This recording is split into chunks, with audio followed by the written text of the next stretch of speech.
Cartago, una tierra de oportunidades fundada hace más de 2000 años.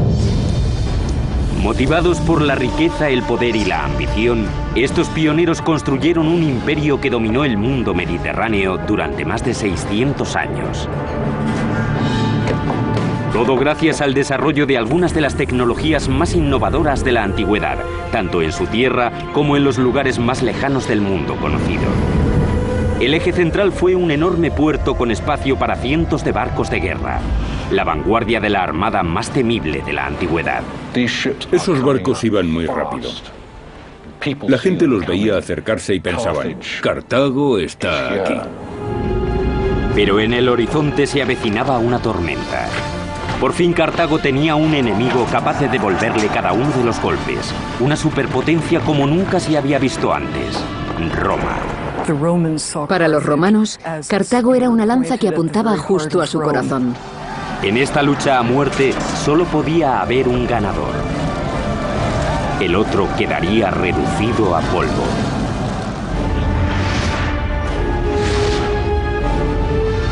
La construcción de un imperio, Cartago. Derramamientos de sangre, masacres, hazañas geniales de ingeniería y actos de coraje suicidas marcarían el enfrentamiento entre las dos mayores superpotencias del mundo antiguo, Roma y Cartago. Sería una lucha a muerte, y el resultado cambiaría el curso de la historia occidental. Bienvenidos a Túnez. Hola, soy Peter Weller. De niño oí el nombre de Cartago y sabía que era una ciudad antigua, pero no la situaba en el mapa. Había oído hablar de Aníbal, de los elefantes que cruzaban los Alpes y de sus guerras con Roma. Supe que las llamaron guerras púnicas por la palabra latina punici, Cartago en latín, pero no tenía ni idea de dónde estaba. Pues bien, estuvo aquí, en el extremo norte de Túnez. Detrás de mí se encuentra la capital moderna de Túnez, una ciudad con unos 2 millones de habitantes situada en el mar Mediterráneo. En el siglo IV a.C., Cartago era un imperio absoluto que dominaba el Mediterráneo con una temible armada. Pero la leyenda original de Cartago empieza en la ciudad de Tiro, al este del Mediterráneo, en la ciudad fenicia de Tiro y con una hermosa mujer llamada Dido, con los celos, la codicia y el ansia de poder que separaría para siempre a una familia real. Dido era la hermosa hija del rey Muto. Su marido fue un ambicioso fenicio que había tenido un final prematuro. Fue asesinado por el hermano de Dido, Pigmalión. Temiendo por su vida, Dido huyó cruzando el Mediterráneo desde su patria de Tiro hasta una tierra de nadie en la punta septentrional de África. Negoció con los nativos para comprar tanta tierra como pudiera abarcar la piel de un buey. Inteligente y astuta, Dido mandó cortar la piel en tiras tan finas como fuera posible y las dispuso de tal modo que delimitaran una gran extensión de tierra fértil. Allí, bajo su mando, se construiría la fantástica Kart Hadash, o Ciudad Nueva. Cuando llegaron a Cartago, evaluaron la bahía, observaron las montañas, se fijaron en la corriente de los ríos y vieron un lugar, Birsa, que sería el sitio perfecto para una fortaleza defendible, y dijeron, es aquí, aquí es donde construiremos nuestra ciudad. La colonia de Dido, Cartago, prosperó rápidamente. Según la leyenda, los relatos sobre su riqueza y la belleza de Dido se extendieron tanto que llegaron a oídos de Jarbas, rey de los moros. Parte de la historia de Dido es este relato sobre el rey de los nativos libios, Jarbas, que desea casarse con ella. Pero Dido se niega, según los escritos, por el amor que siente hacia su marido asesinado, y sube a una pira funeraria construida por ella misma para suicidarse. Y aquí, a partir de sus cenizas, se levantaría uno de los mayores imperios del mundo conocido. Rodeados de fuerzas mayores y de un poco de tierra, los fenicios de Cartago regresaron al mar. Estaban abiertos a nuevas ideas, eran pioneros, pragmáticos e incansablemente innovadores. Cuando Dido estableció la ciudad nueva, Mucha gente miraba asombrada y decía, mira, una nueva ciudad, un nuevo comienzo.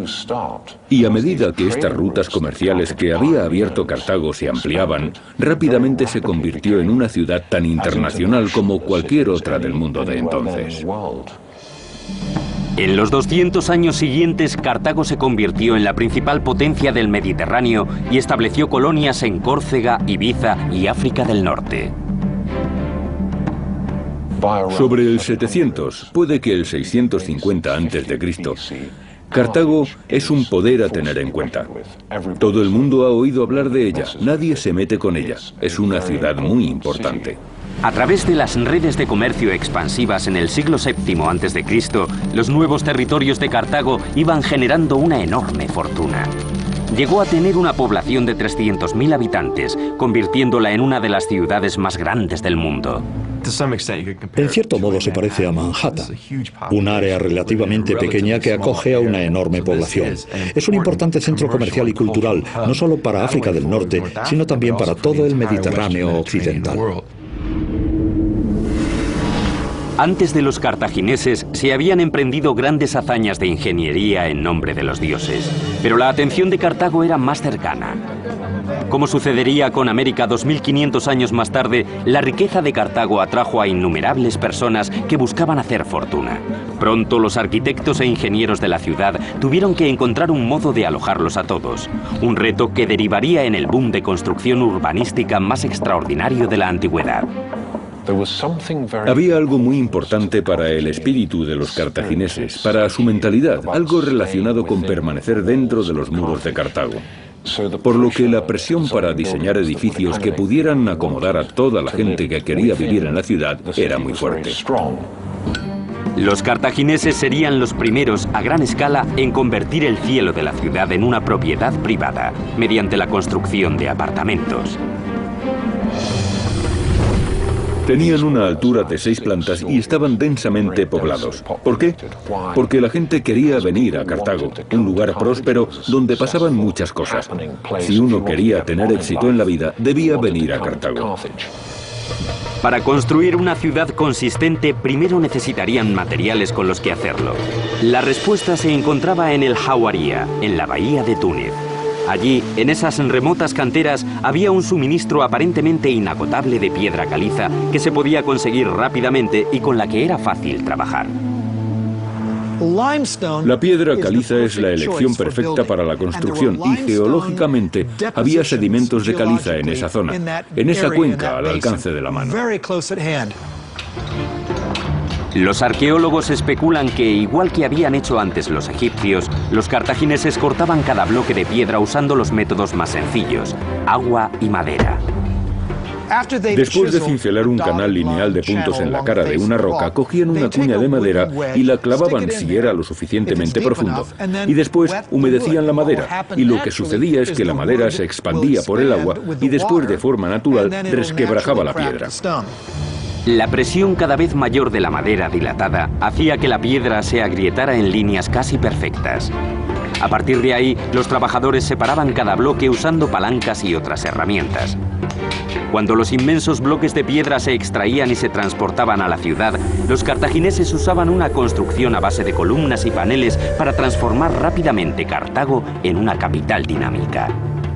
Está clarísimo que al usar principalmente piedra no tenían en mente recoger e irse a cualquier otro lugar. Era una protección a largo plazo. Para que cualquier metrópolis sobreviva, se necesita un abastecimiento constante de agua corriente. Cartago no era una excepción, por lo que los ingenieros de la antigua ciudad recurrieron a cisternas como esta. Cada cisterna estaba hecha de una doble capa de cáscara de huevo y arcilla, lo que hacía que la cisterna fuera totalmente hermética. Cada hogar tenía acceso a una cisterna a través de una serie de conductos y canales. Los cartagineses tenían baños totalmente equipados con bañeras y lavabo e incluso duchas años antes que la antigua Roma. Hay constancia, mucho antes de la fundación de Cartago, de la existencia de tuberías domésticas. Pero es en Cartago, en el 600 a.C. más o menos, y más concretamente en la ciudad cartaginesa de Quercoen, en el 450 a.C., donde encontramos la primera evidencia de un sistema unificado de utilización de agua y alcantarillado. Cualquiera puede instalar un baño, pero la pregunta es, ¿qué se hace con las aguas residuales? En Quercoen se ve claramente un único sistema unificado que lleva agua a las estancias que la necesitan, la cocina y el baño, pero que después saca las aguas residuales a un sistema de alcantarillado común.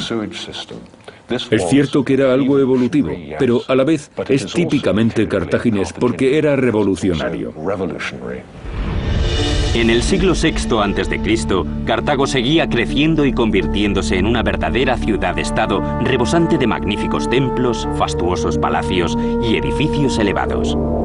Pero mientras la llama de los cartagineses ardía cada vez con más fuerza, la de sus primos fenicios se iba apagando. La gran ciudad fenicia de Tiro cayó en manos de los babilonios en el 574 a.C. Ahora Cartago estaba sola. En breve, los cartagineses navegarían más allá de las costas polvorientas de África del Norte y continuarían con la expansión de su imperio conquistando los océanos. En el 520 a.C., 3.000 remos propulsaban 60 barcos a través de los pilares de Hércules, lo que hoy se conoce como el Estrecho de Gibraltar. Hanón el Navegante, el gran almirante de Cartago, viajó hasta los límites del mundo conocido y se preparó para lanzar una estrategia que podría terminar con el dominio total del Mediterráneo. Para mí, todos los grandes exploradores, Cristóbal Colón, Vasco de Gama, que zarparon hacia lo desconocido, guardan un claro paralelismo con el primero y el mejor de todos. Hanón se hizo a la mar para ampliar los límites de la red cartaginesa de colonias e intercambios. No solo estableció relaciones comerciales, sino también ciudades enteras de nuevos colonos para conservar el control de la tierra y el acceso a sus recursos. La habilidad técnica de Cartago en el mar le reportó poder y riqueza. En el siglo VI a.C., las islas de Córcega, Cerdeña y las Baleares estaban bajo su control. El centro de su poder fluía desde una maravilla de la ingeniería, el puerto de Cartago. Esta es, sin duda, la cumbre de la ingeniería de Cartago. Aunque los datos son inciertos, los arqueólogos creen que podría haberse construido ya en tiempos de Hanón. Pero en la cima de su poder, en el siglo II a.C., el puerto de Cartago se transformó, siendo tecnológicamente superior a cualquier otra instalación marítima del mundo, y la verdadera alma de Cartago. Formaba parte de Cartago, era el corazón de Cartago, los pulmones de Cartago, lo era todo para Cartago, tanto naval como comercialmente. El puerto tenía una entrada común desde el mar que medía 21 metros de ancho y que podía cerrarse con cadenas de hierro. En su interior había dos puertos separados, el primero para los navíos mercantes. El puerto mercante o comercial estaba organizado con embarcaderos convencionales para que la carga y descarga de mercancías fuera lo más fácil posible. Es muy fácil imaginar a Cartago, por ejemplo, en el 400 a.C., donde se vería cómo todas las mercancías que había en el entonces mundo conocido se compraban, transportaban y vendían en la ciudad. El segundo, un puerto circular, estaba diseñado para el uso militar. Una serie de 30 muelles dispuestos simétricamente. Otros 140 atracaderos salían en forma radial del perímetro del puerto circular, lo que permitía que todo el puerto tuviera una cabida para 220 barcos. Actualmente se ha excavado un único dique seco, un recuerdo de la fuerza que una vez tuvo el puerto. Esto es todo lo que queda del Cozón o puerto militar de Cartago. Un cozón es un puerto interior excavado en la tierra en lugar de en la costa. Con todas estas maravillosas villas, es un poco difícil imaginar que este puerto fuera el centro de la riqueza y el poder de la antigua Cartago. Pero el centro neurálgico de este foco marítimo es esa isla circular de allí donde había 40 o 50 plazas para barcos en dique seco. En lo alto había una gran torre desde donde las trompetas tocaban, los heraldos ordenaban y los almirantes supervisaban, por ejemplo, la vigilancia de los barcos que venían del mar, fueran amigos o enemigos. A su vez, esos barcos no podían ver muy bien lo que estaba pasando en el puerto. Nadie podía compararse con esta fuerza, este poder, por no hablar de su habilidad para la navegación y el mar. Así que cuando se retiraban las barreras del canal y se disponían a zarpar, como los aviones en la Segunda Guerra Mundial, estos barcos iban muy rápido por el canal al Mediterráneo. La gente los veía acercarse y pensaban, Cartago está aquí. Durante 2 siglos, Cartago dominó el Mediterráneo. Pero había un rival al otro lado del mar, al norte, que se estaba convirtiendo con paso firme en una máquina militar con una fuerza sin igual. Roma. Estas 2 superpotencias pronto se disputarían la joya del Mediterráneo: Sicilia. Cartago se creó para comerciar, y Sicilia era fundamental para este comercio. ¿Por qué? Porque está en pleno centro de la ruta de navegación más importante del mundo. Quien controle Sicilia controlará estas rutas cruciales de comercio. Los romanos vieron las grandes riquezas que Cartago podía tener y empezaron a abrirse paso hacia ellas. Los cartagineses reaccionaron y dijeron, espera, nosotros llegamos primero. Por favor, sacad vuestros carros de mis tierras. Ahora Roma y Cartago tenían colonias en Sicilia. Esta tensión desencadenaría una serie de guerras que conmocionarían al mundo antiguo. Para los romanos, Cartago era una lanza que apuntaba justo al corazón de Roma y a su floreciente imperio de comercio. Así que, por supuesto, pensaron que debían eliminarla. Se conocerían como guerras púnicas, llamadas así por la palabra romana para referirse a los fenicios. El resultado cambiaría el curso de la historia del mundo, y Cartago estaría dirigida por uno de los mayores genios militares de todos los tiempos. A partir del siglo III, la República de Roma es convocada en el sur de Italia por una ciudad griega en busca de ayuda para luchar contra los piratas.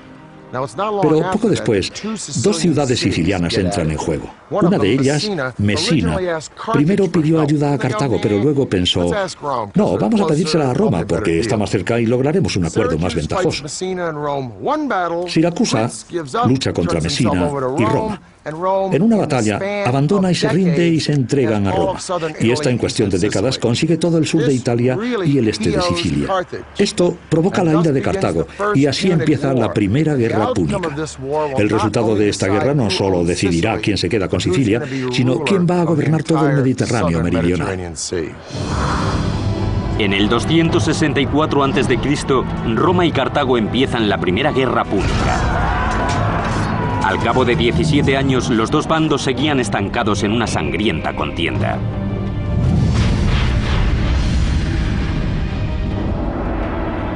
Las tablas parecen romperse cuando un temible y carismático comandante del ejército llamado Amílcar Barca toma el control de las milicias cartaginesas. Amílcar fue el primer gran general del imperio cartaginés. Era un hombre con carisma. Era el que sabía cómo hacer el trabajo, el que sabía cómo sacar las castañas del fuego. Entre el 247 y el 242 a.C., este exaltado estratega militar, Amílcar Barca, entra en Sicilia. Es dinámico, poderoso y totalmente implacable. Pero lo que le daba a Amílcar su verdadera confianza era que estaba respaldado por una nueva y elegante forma de barco de guerra llamado quinquerreme. Quin significa 5 hileras de remeros. El quinquerreme en realidad no lo desarrollaron los cartagineses sino los griegos, pero los cartagineses consiguieron que este ariete marítimo fuera enorme. En esa época de las guerras púnicas, conseguían grandes hazañas en la construcción naval y civil. Al parecer, el Quinquerreme tenía 5 hileras de remos. Su funcionamiento no está del todo claro. Se cree que había 3 niveles con 5 hombres, 2 en los 2 niveles superiores, cada uno con un remo, y un hombre en la parte inferior. En cualquier caso, era una versión más grande y amplia del trirreme. Aunque más grande, las tácticas eran exactamente las mismas. El objetivo principal era embestir contra los barcos enemigos. Estaban diseñados para eso. Equipados con arietes bañados en bronce, su diseño los hacía muy veloces y manejables. Eran barcos rapidísimos. Intentar golpear un buque de guerra cartaginés era como intentar golpear a Mohamed Ali en sus días de gloria. Un quinquerreme solía tener 36 metros de largo y de 3 a 5 metros de ancho, en los que cabían 420 marineros. Con la carga y la tripulación, un quinquerreme llegaba a pesar más de 100 toneladas. En mar abierto, estas superembarcaciones eran máquinas de matar. Estas cosas se te acercaban a velocidades impensables y golpeaban el casco de tu barco hasta hacerlo temblar. Tu barco se tambalea y empiezas a hundirte. En cambio, el trirreme seguramente se emplearía para enzarzarse en una pelea en alta mar con el barco enemigo. Los cartagineses no se andaban con chiquitas. Te golpeaban una vez, te ibas a pique y se iban a por el siguiente. Era mortal. La genialidad de los cartagineses estribaba en la producción en masa de estos barcos. Tomaban piezas prefabricadas y las ensamblaban en una cadena de montaje. Así que los enemigos sabían que en cuanto hundieran un quinquerreme, aparecería otro por el horizonte. Esto supuso una clara desventaja para la flota romana, hasta que se hicieron con un quinquerreme a la deriva y lograron deconstruirlo. Así se hicieron una idea de cómo estaba ensamblado y probaron a armarlo ellos mismos. Capturaron un quinquerreme cartaginés encallado e hicieron decenas de copias. Estas copias ni siquiera eran tan buenas como los originales. Estaban hechas de madera joven y al poco tiempo se desmontaban. Pero ese poco tiempo fue el que necesitaron los romanos para inclinar la balanza a su favor. Las flotas romana y cartaginesa arreglarían sus cuentas con estas armas de destrucción masiva de la antigüedad para ver quién reinaba sobre los mares. El 10 de marzo del 241 a.C., ambas flotas se encontraron en las Islas Égadas, en la costa oeste de Sicilia, para librar una de las más formidables batallas navales de todos los tiempos. En las hostilidades de la Primera Guerra Púnica, la batalla de las Égadas que tuvo lugar junto a la costa de Sicilia marcó un antes y un después. A pesar de la gran sofisticación de ambas flotas, Cartago tenía una ventaja numérica. Pero sus estilizadas máquinas de matar estaban atiborradas de grano y suministros para el ejército de Amílcar, acampado cerca de Sicilia. Muchos barcos acabaron hundidos, capturados o perdidos. Nadie se lo esperaba. Los cartagineses intentaron contraatacar, pero el peso extra se lo impedía, y eso fue lo que les dio la victoria a los romanos. Fue un desastre estratégico. Los romanos terminaron tomando a casi 30.000 cartagineses como prisioneros. Al no poder abastecer a sus tropas, Amílcar se vio obligado a rendirse y retrasar posiciones hasta Cartago. Era innegable que el dominio del Mediterráneo estaba cada vez más del lado de Roma. Con su victoria, Roma no solo se hizo con Sicilia, sino también con los territorios de Cartago en Córcega, Cerdeña y en las islas situadas entre Sicilia y África. Con la esperanza de anular a los cartagineses, Roma les obligó a pagar un elevado tributo. Pero Cartago no estaba dispuesta a rendirse todavía. Se volcó hacia el oeste, hacia España, en busca de nuevas riquezas. Los cartagineses enviaron a Amílcar Barca a España en el año 237 con el objetivo de conquistar todo el territorio posible. Tras 9 años de contiendas, Amílcar logró doblegar a las tribus nativas, conquistando para el imperio cartaginés todas las tierras al sur del Ebro. Pero aquella conquista le costaría muy caro. En el 228 a.C., Amílcar fue asesinado en un enfrentamiento con una tribu rebelde. La muerte de Amílcar en España fue un duro golpe para Cartago, pero no fue ni mucho menos su fin. Más bien al contrario, abrió el camino para una nueva iniciativa. Según cuenta la leyenda, el hijo de Amílcar, de 9 años, le rogó a su padre acompañarle en su cruzada en tierras españolas. Amílcar cedió con una condición: que su hijo jurara odio eterno a Roma y se comprometiera a derrotar a su república. De este modo, su hijo, Aníbal, se convirtió en el instrumento de su venganza. Este fue el primer paso de un camino que haría de Aníbal el enemigo más devastador al que jamás enfrentaría Roma. En el 211 a.C., un fantasma acechaba a las puertas de Roma. Al otro lado de sus muros, con un ejército apostado para atacar, se encontraba el hombre que más odiaban y temían los romanos: Aníbal, el legendario general cartaginés. Inteligente, brutal, avezado. La peor pesadilla de Roma.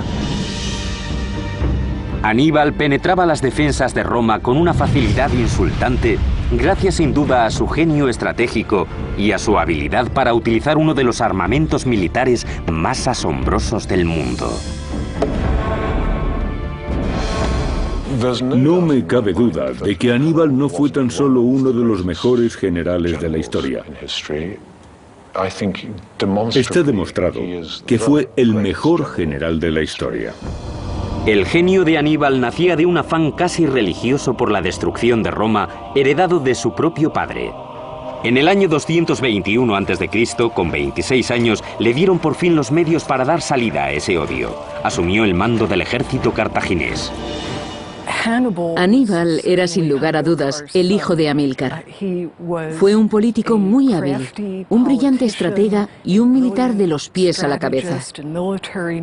Pero su genialidad se basaba en saber cómo utilizar todos los adelantos técnicos que Cartago tenía a su disposición.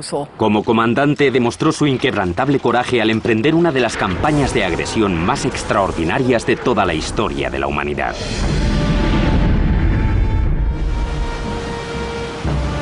Roma se había hecho dueña y señora del Mediterráneo, lo que significaba que Aníbal no podría llegar hasta su enemigo por mar. Decidido a cumplir la promesa hecha a su padre, Aníbal se propuso lo imposible: avanzar por tierra cruzando los Alpes hasta llegar al corazón del Imperio Romano. Aníbal sabía que le superaban en número, sabía que sus efectivos eran menos numerosos que los romanos, pero se le ocurrió una estrategia que, según creía, le daría la victoria. Lo que haría sería llevar a su ejército a Italia y atacar a los romanos en su propio territorio. En el año 218 a.C., Aníbal partió al frente de un ejército de 90.000 hombres, 12.000 caballos y 37 elefantes adquiridos a sus vecinos africanos del sur. Los elefantes se llevaban usando en la guerra desde hacía siglos. Podían darle la vuelta a una batalla, ya que la caballería del enemigo no podía con ellos. Por eso Aníbal creía que valía la pena llevárselos hasta Italia.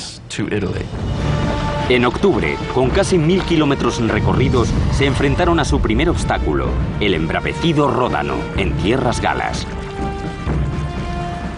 Incluso cuando el nivel del agua está más bajo, el cauce del Ródano sigue teniendo de 100 a 150 metros de ancho, llegando a veces a los 200. Todo un reto para los estrategas de Aníbal. En la otra orilla, los galos se agolpaban a la espera de la batalla. Pero primero había que salvar el obstáculo del agua, un peligro potencialmente mortal. Los ingenieros de Aníbal tendrían que doblegar a la naturaleza. No solo era un tremendo desafío logístico, sino que en la otra orilla del río les esperaba una legión de tribus insurgentes. La solución se convertiría en uno de los logros de ingeniería más espectaculares de Cartago. Una serie de balsas de un tamaño tal que podían transportar los animales y los suministros hasta la otra orilla en un tiempo récord. Las balsas tenían más de 60 metros de largo y más de 15 de ancho. Eso significa que con un solo tronco no era suficiente. Había que colocar muchísimos troncos juntos y amarrarlos.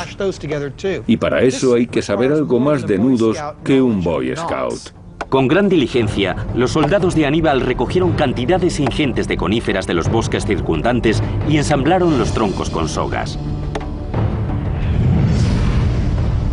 Uno de los factores que tuvieron que tener en cuenta fue la mentalidad de los elefantes. Una vez que los troncos estaban amarrados, las barcazas se apilaron con una capa de ramas y otra de tierra para que los elefantes creyeran que estaban pisando terreno firme. Cuando todo estuvo listo, Aníbal dio la orden de soltar las barcazas. Las tribus galas, atónitas ante su osadía, contemplaron cómo el general cartaginés llevaba sus tropas, su caballería y sus elefantes en masa a través del inestable Ródano. Cuando llegó a la otra orilla, el pánico cundió entre los galos, que salieron huyendo sin presentar resistencia alguna. Toda esta operación llevó poco más de 9 días. En mi opinión, cruzar el Ródano en un espacio tan corto de tiempo y con unos medios tan rudimentarios es uno de los grandes logros de la historia militar. La gente se suele olvidar de los pequeños milagros de la ingeniería que hacen posible ciertos capítulos de la historia. Aníbal y su ejército siguieron adelante y se abrieron camino hasta las faldas de los Alpes. Pronto la inminencia del invierno se unió al hambre y a la fatiga de las tropas. Al ascender, se enfrentaron a otro obstáculo que parecía insalvable. Los peñascos eran gigantescos.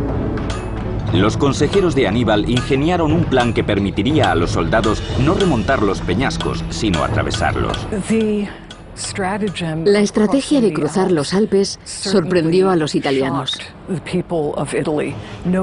Nadie se esperaba que un ejército con elefantes se pudiera abrir paso. Y aunque los Alpes podrían haber parecido inaccesibles en algunos tramos, la idea de perforar las propias montañas y abrir un camino para los paquidermos era genial. ¿Cómo logró Aníbal llevar a sus hombres, por no mencionar a sus elefantes, por encima, por los lados y a través de aquellos peñascos? Según el historiador romano Tito Livio, Aníbal y sus consejeros dieron con un plan muy ingenioso para mover de sitio las montañas. Primero abrieron unas enormes grietas en las rocas y cortaron madera de los bosques de los alrededores. Luego envolvieron las rocas con la madera y, en cuanto hubo suficiente viento, la prendieron fuego. Cuando las rocas se calentaron, vertieron vinagre hirviendo en las grietas para que se ablandaran o se hicieran añicos y sus hombres pudieran destrozarlas con sus utensilios de hierro. ¿Pero qué estaba haciendo Aníbal con todo ese vinagre en las cumbres de los Alpes? Si es cierto, y había que pensar que sí, pues al final sí que atravesó las montañas, eso demuestra aún más si cabe la genialidad de este brillante general. Una cosa es segura: después de hundirse hasta las rodillas en la nieve de los Alpes, la visión de las llanuras del norte de Italia debió de ser toda una alegría. El 12 de agosto del año 216 a.C., cerca de Canás, en el sur de Italia, Aníbal se enfrentó con las milicias romanas bajo el mando de Cayo Terencio Varrón, en una contienda decisiva que sellaría el destino de los dos imperios. Al alba, Aníbal reunió a un contingente de 50.000 hombres reforzado con la ayuda de mercenarios contratados que se las vería con los 90.000 soldados de Varrón. Este decidió intentar machacar a su oponente enviando un ataque en masa al centro del escuadrón de Aníbal. Una decisión que resultaría fatal para los romanos. Anticipándose a la estrategia de Varrón, Aníbal ordenó a su caballería flanquear a los romanos hasta situarse a su espalda. Aníbal conocía al dedillo la psicología de sus oponentes y era capaz de engañarlos para que le atacaran frontalmente, de modo que sus tropas pudieran rodearles. Totalmente rodeados, los soldados romanos fueron masacrados. Solo 3.500 de ellos lograron escapar, 10.000 fueron hechos prisioneros y 70.000 murieron en el campo de batalla. La batalla de Canás fue la mayor derrota jamás infligida al ejército romano en toda su historia. Hasta la Primera Guerra Mundial no se produciría una matanza de esas proporciones. Cannas fue una obra maestra de la estrategia militar, pero Aníbal no fue capaz de aprovechar su sucesión de victorias. Combatió a Roma durante otros 13 años, asedio tras asedio, pero tanto la capital como las ciudades colindantes permanecían impertérritas. Podía derrotarlos en el campo de batalla, pero carecía de las armas adecuadas para hacerse con la ciudad de Roma. En el año 204 a.C., Roma pasó a la ofensiva y envió a sus tropas a atacar la ciudad de Cartago. Aníbal por fin regresó a casa para organizar su defensa. En el 204 a.C., Escipión el Africano, que ya había vencido a los cartagineses en España, convenció a Roma para que le dejara eludir a Aníbal y atacar Cartago directamente. Aníbal tuvo que volver a su ciudad para defenderla, y fue allí donde estos dos pesos pesados se vieron las caras. A decir verdad, no tenemos ni idea de las palabras que cruzaría. En cualquier caso, en el 202 se volvieron a encontrar en la batalla de Zama, en la que Aníbal fue derrotado. Se vio obligado a doblegarse ante un enemigo a cuya destrucción había dedicado toda su vida. Finalmente no cumpliría los deseos de su padre. Fue expulsado de Cartago y años después, cerca de la actual Turquía, se suicidó. La derrota de Cartago al término de la Segunda Guerra Púnica obligó al imperio a claudicar de nuevo ante los deseos romanos. Se les obligó a rendirse en el año 202 a.C. Los romanos volvieron a imponerles a los cartagineses unas condiciones muy duras. Debían pagar la indemnización de guerra, es decir, un tributo a los romanos. Además, perdieron sus territorios en el extranjero, es decir, que ahora sus posesiones se limitaban a la región de Cartago. Otra condición importante de la capitulación decía que Cartago no podía entablar una guerra ni siquiera para defenderse sin la aprobación de Roma. Con Cartago despojada de su poderío militar, el ejército romano tenía el campo despejado para lanzarse a su ahora imparable conquista del mundo antiguo. Y su primer gran objetivo sería la maltrecha ciudad de Cartago. Solo tendrían que abrirse paso por las fortificaciones más robustas de la antigüedad. Año 150 a.C. Marco Porcio Catón, orador romano y bisabuelo del famoso enemigo de Julio César, se pasea por los salones del Senado romano totalmente ajeno a lo que ocurre a su alrededor. En su cabeza solo hay un pensamiento: Cartago. Catón era muy consciente de la posición estratégica de Cartago.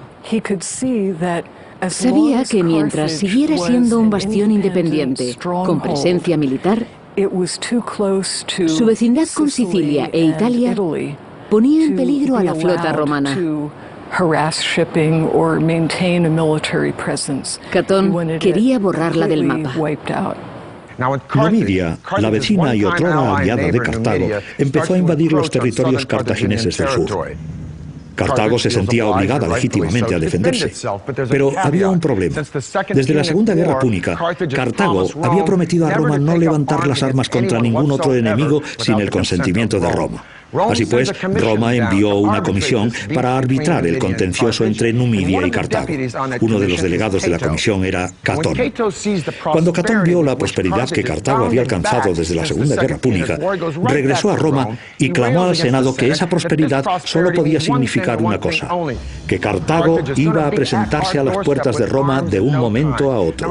Ya hablara de calzadas, política o tributos, siempre terminaba su discurso con la frase "Ceterum censeo Carthaginem esse delendam", que significa: por otra parte, opino que Cartago debe ser destruida.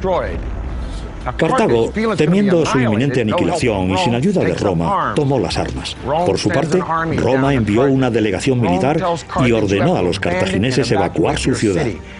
Cuando estos se negaron, dio comienzo la Tercera Guerra Púnica. Ahora era Roma la que tenía un problema, porque de todas las fortificaciones del mundo antiguo, los muros de Cartago eran los más inexpugnables. El tiempo ha destruido la fortaleza hasta sus cimientos. Pero en el año 149 a.C., estas murallas eran la última esperanza de la ciudad. Se trataba de un sistema de amurallado en 3 fases, hecho de piedra maciza. Un circuito que cubría una enorme extensión y que se creía infranqueable. Una maravilla de la ingeniería en la que los cartagineses depositaron su confianza. Los muros tenían un perímetro de 37 kilómetros y estaban compuestos de 3 niveles defensivos. Primero, una zanja cavada junto a un muro no muy alto relleno de arena, en el que se apostaría una primera línea de soldados que podrían retirarse rápidamente ante un ataque masivo. El segundo muro estaba construido en piedra y dominaba las defensas exteriores.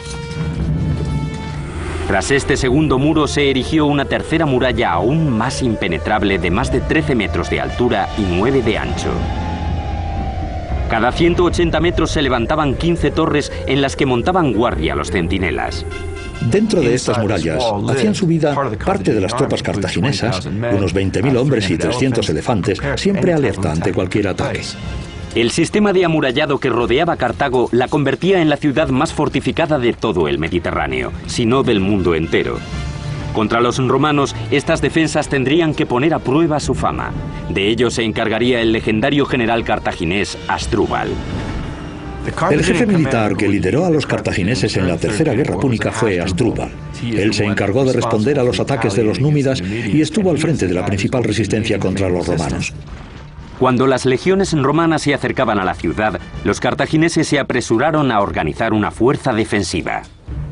Las mujeres se dejaron cortar el pelo para hilar sogas con las que disparar las catapultas. Abrieron las puertas de las prisiones y hasta los ancianos se presentaron voluntarios. Aquellas gentes que habían sido herreros durante 20 años volvieron a intentarlo y se rearmaron en un arrebato de determinación. Una determinación que no se volvería a ver hasta el asedio de los alemanes a Stalingrado. Tras 2 meses de frenético trabajo, reunieron 6.000 escudos, 18.000 espadas, 30.000 lanzas, 120 barcos y 60.000 proyectiles para las catapultas. A pesar de todo ese arsenal, la fuerza de las milicias romanas era aplastante y la ciudad se enfrentaba sola a su propia destrucción. No quedó ni un lugar fuera del control de Roma o de sus aliados. Ninguna de las colonias pudo hacerle frente al imperio. Cartago estaba sola. La ciudad se apostó tras sus inmensas fortificaciones, esperando que, contra todo pronóstico, sus muros repelieran la inminente invasión romana. Cartago resistió el asedio romano durante 3 años. Incluso al final, cuando los romanos penetraron en las murallas, tardaron 7 días en abrirse paso, destrozándolo todo hasta el centro de la ciudadela. El asedio romano dejó a la ciudad sin vida desde el exterior. Al final, aunque no lograron abrir una brecha en el inmenso muro de tierra, se las ingeniaron para escalarlo por el mar. Dentro de la ciudad, las refriegas se fueron repitiendo calle tras calle. Aún quedaron algunos guerrilleros cartagineses, pero eran tan violentos que el comandante romano Escipión Emiliano ordenó que se prendiera fuego y se arrasara la ciudad entera. Miles de cartagineses perdieron sus vidas en aquel incendio. Fue un incendio devastador. Debió de ser un infierno para los que vivían allí, tener que huir de sus casas. Durante el asedio y la captura, Cartago había quedado diezmada. La población de la ciudad pasó de 500.000 a 50.000 personas. Los supervivientes se vendieron como esclavos y jamás regresaron a su hogar. En tan solo 17 días, Cartago quedó totalmente destruida por las llamas. Aquel mismo año, el 146 a.C., Roma arrasó Corintios, se adueñó de Grecia y de la noche a la mañana el Mediterráneo se convirtió en su coto privado. Cartago se volvería a levantar, aunque sería Roma quien la reconstruiría, como este fantástico anfiteatro de Elgem. En el siglo III de nuestra era, Cartago florecería de nuevo como puerto comercial. A pesar de la innegable presencia romana, los espíritus de las voces de Dido, Hanón el navegante, Asdrúbal, Amílcar y Aníbal seguirían resonando por aquellos muros romanos como un reclamo al recuerdo de las asombrosas hazañas de su civilización. Y si uno escucha con atención, aún puede oír esas voces susurrando entre las ruinas de Cartago. Desde Elgem, Peter Weller.